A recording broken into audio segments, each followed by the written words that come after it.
y a quelques années, le terme spiritualité semblait souvent tabou, suspect et sulfureux, car sans doute trop utilisé par des maîtres de la manipulation mentale. Aujourd'hui, ce mot est prononcé à tout propos. Récemment, par exemple, j'ai été fort surpris d'entendre parler de management spirituel.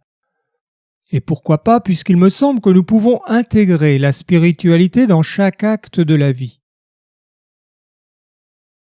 Ce terme est si souvent utilisé que nous pourrions croire que tous nous lui donnons le même sens. Or, c'est loin d'être le cas. Je m'en suis rendu compte lors d'une soirée où j'ai posé la question à la ronde. Pouvez-vous définir ce que vous entendez par spiritualité ?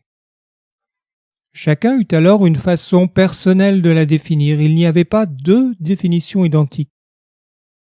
Je dois dire cependant que toutes les interprétations me parurent recevables, car chacune évoquait une partie du sens que j'accorde à ce mot. Ce que je viens d'évoquer ne doit pas être un écueil.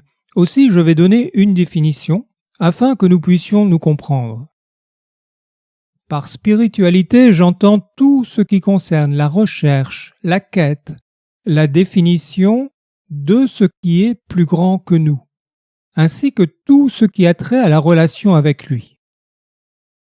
Que ce plus grand que nous soit immatériel ou matériel, et qu'on l'appelle l'humanité, la nature, l'absolu, l'un, l'univers, le Tao, Dieu, la vacuité ou la claire lumière. J'expose ici ma vision de la spiritualité. Elle est le fruit de mon parcours, de mes rencontres, de mes expériences, de ma sensibilité, toutes choses que je décris ici et qui me sont propres. Votre vision sera peut-être différente. Si vous lisez ou écoutez ceci, et je vous en remercie, c'est que vous êtes intéressé par cet immense sujet, qu'il suscite votre curiosité, ou que vous y pensez, au moins parfois. Je ne cherche pas à vous dire de quelle façon il vous faudrait penser ou être. Mon seul souhait dans ce partage est qu'il nourrisse votre propre réflexion.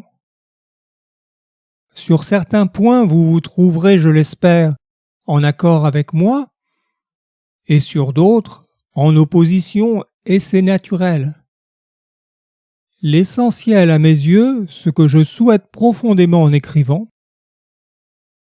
est qu'en vous frottant ou vous confrontant aux idées exposées ici, vous avanciez dans votre propre pensée et que votre chemin, votre vie, s'emplisse de lumière